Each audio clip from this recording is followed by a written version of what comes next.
Ayan mga kalingap at mga kasama, mapagpalang araw po sa ating lahat. Yan, kamusta po yung mga minamahal po natin ng mga viewers, mga sponsors, mga minamahal po natin ng mga OFW. Yan, grabe, sa wakas may sahod na po. Yan, nakalabas na po tayo.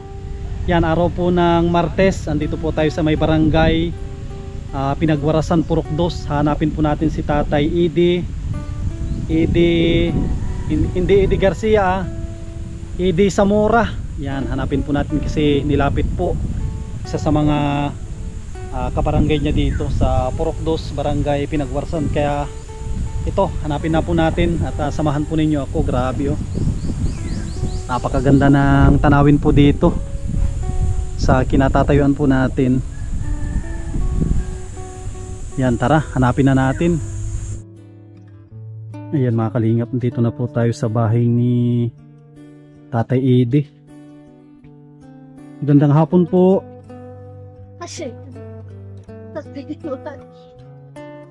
Yan, grabe yung bahay ni Tatay Edi po natin, no? Tuloy na po ako, Tay. Ito pala yung nilapit sa atin, no? Puno po ito ng mangga. Ay, grabe naman tong bahay ni Tatay, sobrang sikip. Tapos may mga napansin ako dyan, Tay, na ano, parang mga television sa baba. Yan nga po ako, solo talaga ako. Oo na. Yaman ako po, pinasabing may asawa, single po. Grabe yung bahay ni Tatay Edi, oh. Yan, dito na lang po tayo kasi si Tatay Edi po mga kasama ay nilapit po sa atin nung asawa ni Bro Rico po natin. Yan, no? Kita po natin yung bahay ni Tatay, oh. Saktuhan lang sa loob, hindi po tayo dyan makaupo kasi unang-una wala pong upuan dyan. Ito ay sandi pa lang mahigit. Ganyan. Ang kuwan ni Tatay, kung ito sabihin natin na 2 meters by 2 meters yung kanyang bahay. Yan po, Tatay Edi po natin. Mga napapansin natin dito, mayroon siyang maliit na electric fan. Tapos mga gamit ata to, Tay, no, pag-repair ng ano.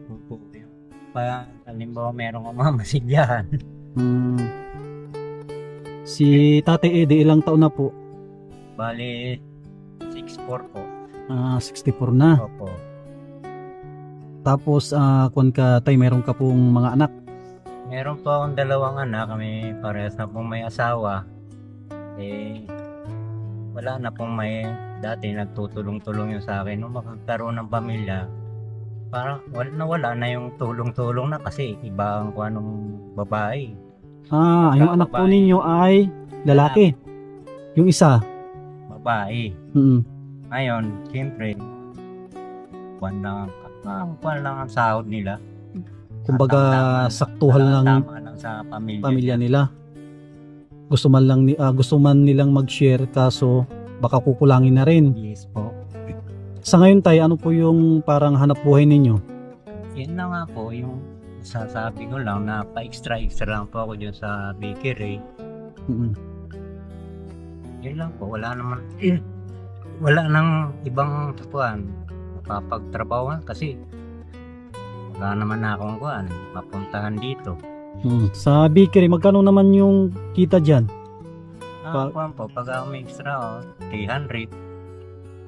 Diba, pasok ka ng mga 7 ng umaga hanggang 7 ng gabi. Mahaba, 12 oras. Natyagaan ko lang nga po, pare. Mayroon naman akong pangkain-kain. Biling bigas, kape, sukal. Siya nga pala, Tay, matanong ko pala, yung asawa po ninyo, asaan po? Bali, 20 years na po kami hiwalay. Matagal-tagal na. Taga-Sorsogon po yun. Bicolana din. 20 years.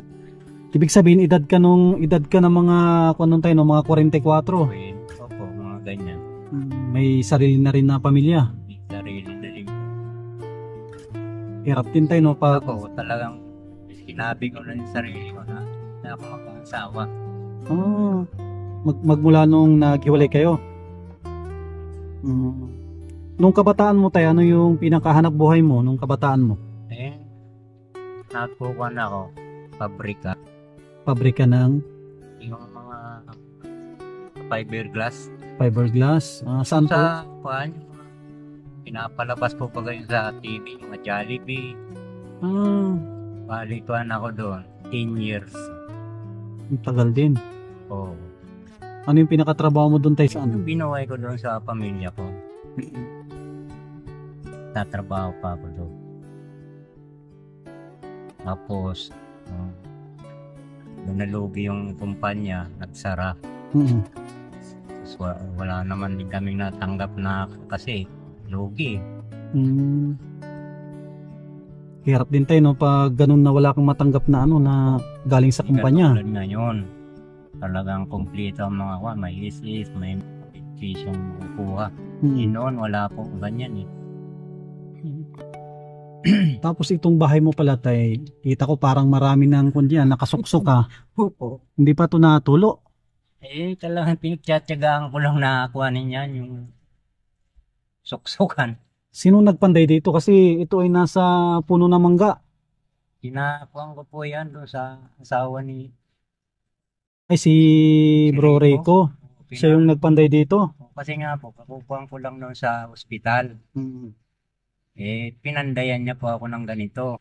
Pwede na ni ka. Sabi ko, "Oo, sige." Inayaran ko man siya kasi, siyempre, may pamilya din po baga. Mm. Kahit pa paano, bigyan ko naman. Nag-aaral yung mga anak niya. Mm. Ilang taon na ito tayo, yung bahay mo na ito? 2019 pa po. 2019 kasi kita po natin mga kalingap mga kasama. Tignan po ninyo. Una po ito. Sira-sira na yung bahay ni Tate Edie po natin. Yan o. Tapos pansin po yung daming nakasuksok na o. Tsaka delikado po ito tayo pag may malakas na ano. Ilang bagyo na ang pinagdaanan nito. Kung bagang kuhan yung Unisys, Hmm. nandito ako. Sabi nga nitong pinsan ko, "Kuya, punta ka dito." Ayoko mamaiwan-iwanan kasi baka ako mabasa naman yung mga gamit ko. Mm. Kaya dito lang ako hanggang sa tumigil. Pero inabot pa ng araw, malakas pa din eh. Mm. Yung nyug nga dyan eh, pinipilipi talaga yung mga kuha niya, palapa. Ay grabe. Grabe yung Unisys na yun, Mm. 2020. Pero hindi naman nasira yung bahay mo. Hindi naman po kasi may mga tali yan. Mga lady, pinalian namin. Buti na lang hindi naman siya nasira. Kasi pinaka-importante ang bahay. Kung nasira, po dyan, yung mga yung pawid. Mm. Pawid siyempre ang pawid naman po, hindi naman po baga natagal ng mga ilang kuwan yan. hanggang 4 na taon sabihin natin. Binabaligtad nga yan eh. Kaya ang ginawa ko na lang po, nang hiram na lang ako ng lambat. Nilagyan. Makapansin ko may lambat din. Opo, nilagyan na lang para hindi magbatikpas yung kuwan niya. Ibig sabihin tayo din na matagal ka na rin pala na ano dito, parang mag-isa. Tapos Siya po. sulo ka sa buhay. Solo po. Mga anak mo napasyal din dito. Hindi na po. Tagal na. Saan po sila banda nakatira? Nasa kuwan din po. Sa may Bulacan. Tapos nasa Longga po. Malalayo din pala. Tagarong kasi yung asawa. Okay. Kaya sabi ko nga, talagang hindi makakarating yung dito pag kasi dito lang papunta na po dito. Pag mga 3,000 lang ang pera mo, 2 kayo sa mga anak. Kulang. Tsaka kung maganda naman sana yung trabaho nila kasi kung gusto mo makita yung magulang mo ay Siya nga po. hindi yan dahilan yung malayo. Tulad ko, Opo. ang magulang ko taga Pangasinan, mas malayo ang Pangasinan. Malayo nga po yan. Pangasinan to Bicol. Pag gusto ko sila makita, talagang maglalaan ako ng oras para makita ko Opo. sila. Kahit 2 beses sa isang taon, nalaan ako ng oras. Tapos nabanggit pala ni asawa ni Bro Rico na parang may sakit ka daw. Meron nga po. Ano yun tay? Na, Yung kuwan nga po, yung kuwan ko dyan, yung pag ina-atake nga ako dito sa puso po.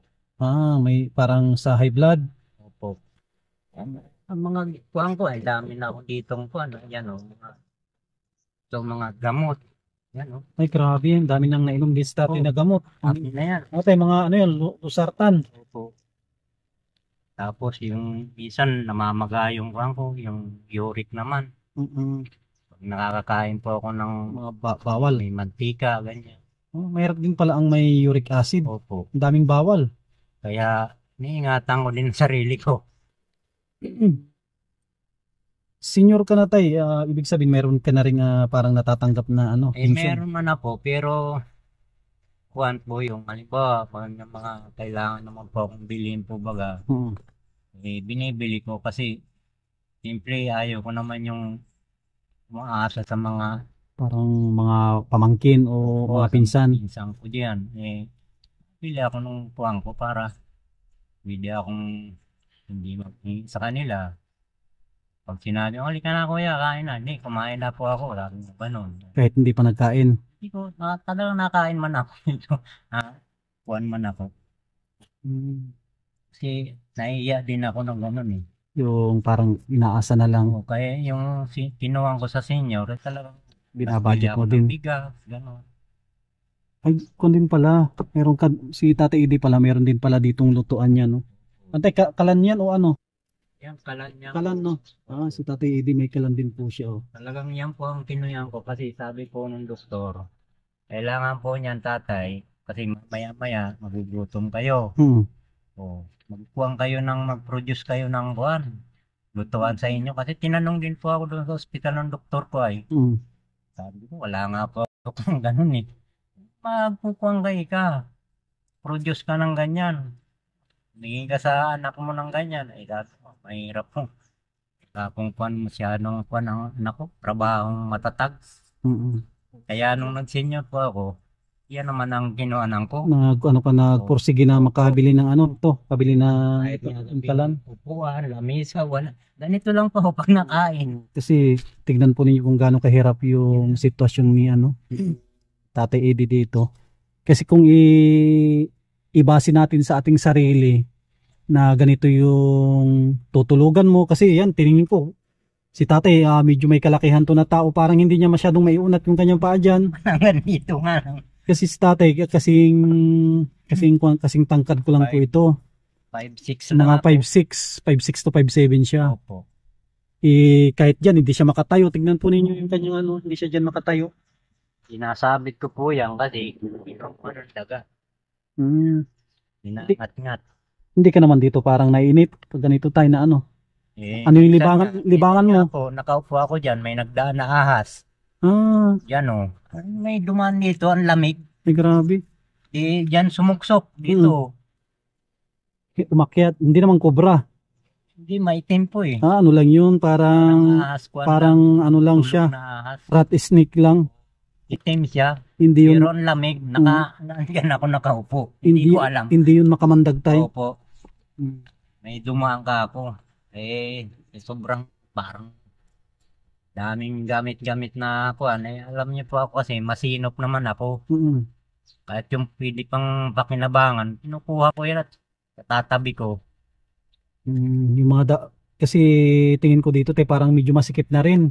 Opo. Sikip na rin dito sa bahay ni tatay. Pero kung may mga hindi na kailangan, pwede nyo bawasin mako nito. Medyo maluwag-luwag siya ng konti. Kung sakali tayo na nasira ng bagyo to, mayroon kang ibang matutuluyan. Wala, makikituloy lang po dyan sa mag-anak niya. Pero parang ayaw nyo din ata, parang hindi naman po ako sanay sa ganun. Gusto nyo parang may sarili din na kahit maliit.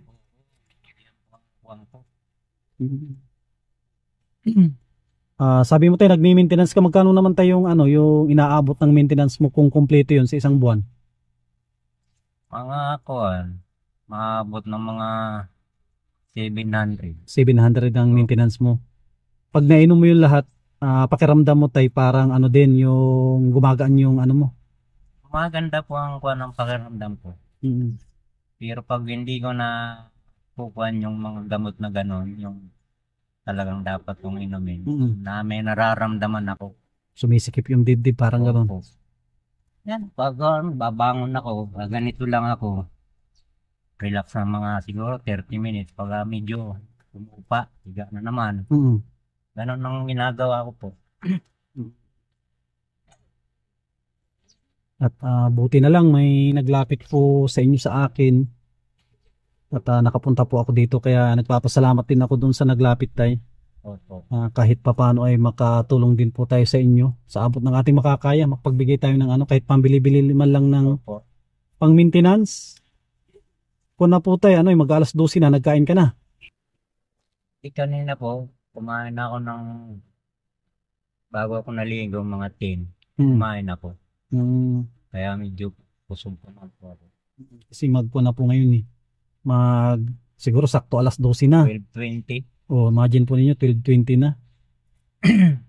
Kasi itong lugar ni tatay medyo malayo po ito sa kwan po natin. Malayo to sa bahay natin. May kalayuan kasi ang bahay po natin sa may kwan po tayo sa may dait. Sa may kwan po tayo Kamambugan. Sud. Basod. Tignan po ninyo. Pag iisipin po natin, masarap dito. Masarap na tumira dito sa bahay ni tatay kasi ganito pala yung pakiramdam tayo pag ano, may second floor pala yung bahay. Yan no. Tignan po ninyo. Tapos mayroong hagdan naman dyan. Yan no. Yan, mayroon dyan hagdan. Tignan po ninyo. Sarap dito sa taas magtambay. Isa pa dito, kan po ito ba? Tawag dito, puno ng mangga. Yung bahay ni tatay. Ang sarap dito, ang sarap magtambay sa taas. Yan o. Ako nandoon sa Manila, nakikipagsapalaran sa trabaho. Wala, baka tigok na ako. Ay, oo. Iba po ang kwan doon ay. Iba yung Iba klima. ang buhay doon. Kada ikot mo doon, sugot ng pera sa bulsa. Ay, oo tay, kahit pa uminom ng tubig. Dito, pwede kang humingi ng talbos ng kamuti. Mm. Yan yung kainaman sa probinsya, nakakakuha ka ng libre pa. So, tapos iwa yung hangin. Opo. Sa mga susunod na araw tay, siguro babalik din ako dito. Ano yung mga pangangailangan po ninyo, mga pangunahin na kailangan pang araw-araw? Yan lang po, yung kuwang ko lang, ang kuwang ko, yan ba, pambili-bili ko lang ng bigas po. So, ito lang ang bigas ko. Ayan. Pasabit na yung kuwang pa nga yan eh. Mga kuwang pa yan ni... Relief goods pa. Po. Kasi, Sa tipid ko nga yan. Tagal pa yan, nung March pa yan eh.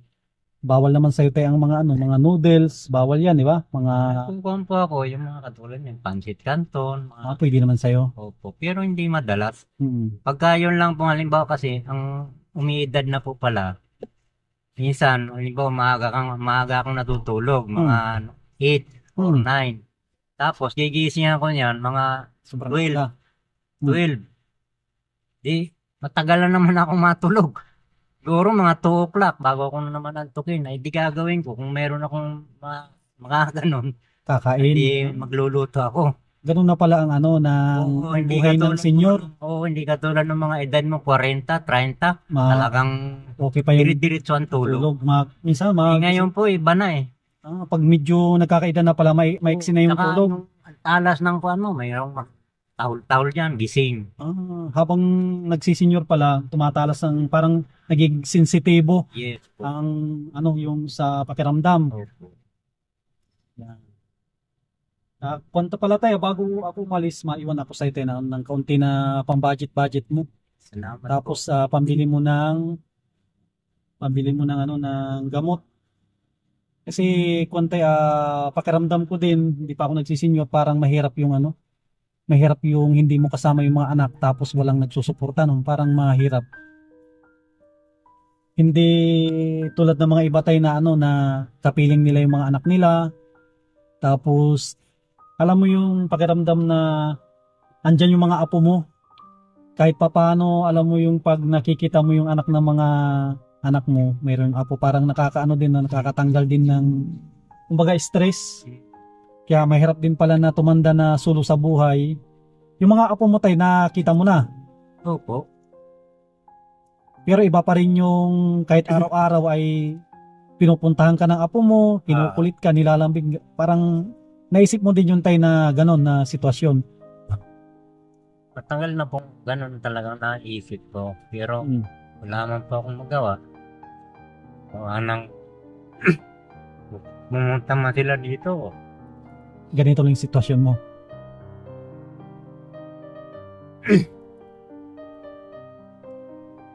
sa ano lang tay, laban lang sa buhay. Malay natin, darating yung araw na gumanda-ganda yung takbo ng kanilang buhay, regular na madalaw kanila dito kahit Pasko, di ba? Kahit Pasko, madalaw ka dito, mayakap mo yung mga anak mo, yakap mo yung mga apo mo. Malaking ano yun, sabi nga nila, kapag ang senior ay ngumingiti, humahaba daw yung kanyang buhay. Oo nga. Basta huwag ka lang malungkot tay, ano lang, laban lang tayo. Tsaka huwag tayo makakalimot na tumawag lagi sa taas para bigyan pa tayo ng mahaba-haba pang buhay. Sa tulad ko kasi tay, ang nag-umpisa ako na tumulong. Mga senior ang inaalagaan ko, tagal. Taon na nag-alaga ako ng mga senior. Opo. Karamihan ng mga senior na alaga ko, may mga edad na rin, yung mga ano na rin, mga pumanaw na rin. Nasa 5 na siguro yung alaga ko ng senior na pumanaw. Kundi yun, regular din yung dalaw ko. Minsan lingguhan, minsan 2 beses isang buwan. Kumbaga sapat na rin yung yung naibibigay po namin na tulong kasama namin yung mga sponsor. Kaya sa ngayon tay, nabigyan kita ngayon na pasensya mo muna at yun lang ang kaya natin. Kahit pa paano, malaking tulong to sa'yo tay. Tulad mo na medyo hirap na rin na kumilos, tapos sa trabaho limitado na rin, maraming bawal. Pag gumagdagada pa yung takbo ng ating channel tay, madadagdagan pa na. Itago mo yan tay para sa'yo yan, galing sa akin yan. Tapos kung may makapanood dito tay sa vlog natin, may mga gusto magpaabot sa'yo ng tulong, agad-agad natin dito na dadalhin. At kung tayo i-upload natin ito sa ating YouTube channel, upload natin kasi ito lang yung ating paraan para magkaroon ng pundo. Yes po. Yung pag napanood po nila, magkakaroon tayo ng kaunting revenue. Yun naman yung binabalik natin sa mga tinutulungan natin na mga kababayan po natin, kasi wala naman tayong ibang maisip na paraan para makatulong. Din man tayo pinanganak na. Sige tay, paano yun tay? Maalis na rin po ako. Ingat po kayo.